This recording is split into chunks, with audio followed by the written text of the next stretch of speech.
You drive over them every day, but how do you know if they're safe? We're talking about bridges in the tri-state, and the I-Team made some surprising discoveries. 9 on your side, Chief Investigator Brendan Keefe is live at the Brent Spence Bridge. Brendan? Clyde and Carol, on average, 1 out of every 4 bridges in the tri-state is rated deficient by federal standards. Some are also fracture critical, like the Brent Spence Bridge above my head. 2 interstates, nearly 200,000 vehicles a day. What does fracture critical mean? If just one component on this bridge were to fail, the entire bridge could fall.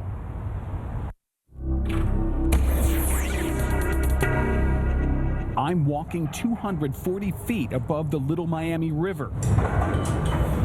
This is how engineers inspect the I-71 Jeremiah Morrow Bridge, Ohio's tallest span. You've probably driven on top of this 50-year-old fracture-critical bridge dozens of times, without knowing that the failure of a single piece of steel could bring the whole thing down. Unlike some other states, Ohio inspects every one of its bridges every single year instead of every other year. But a fracture-critical bridge like this one gets an even closer inspection. These main truss members behind us, they may be severely corroded. We may see deformation in the beams. Brandon Collette is a bridge inspector for the Ohio Department of Transportation. Water is one of the detrimental things to a steel bridge. It leads to corrosion. It leads to section loss. Water leaking through the expansion joints has eaten away at the concrete roadbed and the structural steel holding it all up. Once pack rust does get in there, it's very hard to get out of there, and even future painting doesn't really get it out. What happens when corrosion weakens a key component on a fractured critical span? The Silver Bridge connecting Ohio and West Virginia collapsed in 1967, killing 46 people. Kind of freaked me out as a child. She would tell me that, that was just a freak accident. Cindy Cherry remembers the Silver Bridge collapse, and afterward her mother trying to cure her phobia of bridges. To have her and my sister, die that way was kind of ironic. 52-year-old Helen Zorn and 27-year-old Terry Seaman were killed when the temporary Miamitown Bridge fell in 1989. It didn't have to happen, is what's so troubling. The old Miamitown Bridge was demolished by Hamilton County because it was deemed unsafe. It's always in the back of your mind, is this bridge safe? 8,000 bridges in the United States are rated both fracture critical and structurally deficient, meaning they're too weak or falling apart. The I-35W bridge in Minneapolis was one of them. A steel gusset plate failed in 2007, killing 13 people. One place we look at really closely is where we're at. This is a pin section. Even though the Jeremiah Morrow Bridge has a similar design and a lot of surface rust, the half-mile span is not considered structurally deficient.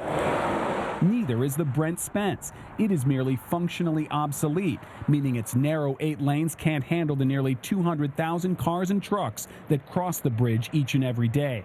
Contrary to all outward appearances and conventional wisdom, the Brent Spence Bridge is not structurally deficient. The Roebling Bridge is another story.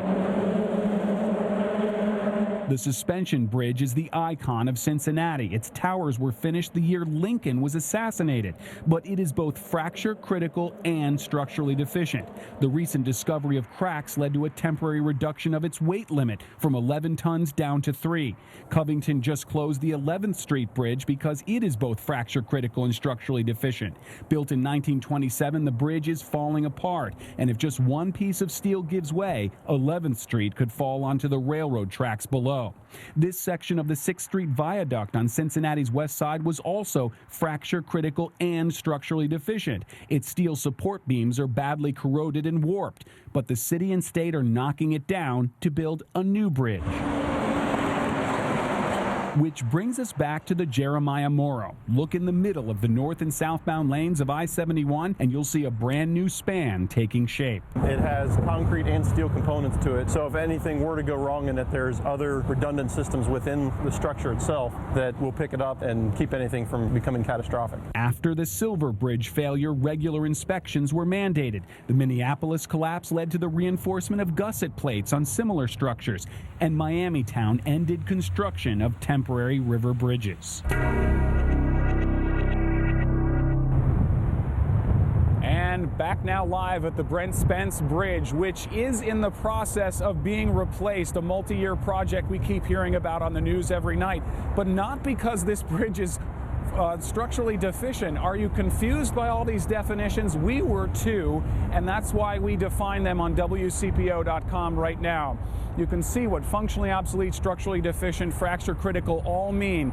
We examined a lot of these bridges and found many are being replaced, a combination of the recession providing the stimulus and funding, and also the demand from those accidents like Minneapolis, Miamitown, and the Silver Bridge over the Ohio River. All of that on WCPO.com right now, where you can join me for a web chat. I'll answer your questions starting at 6:30.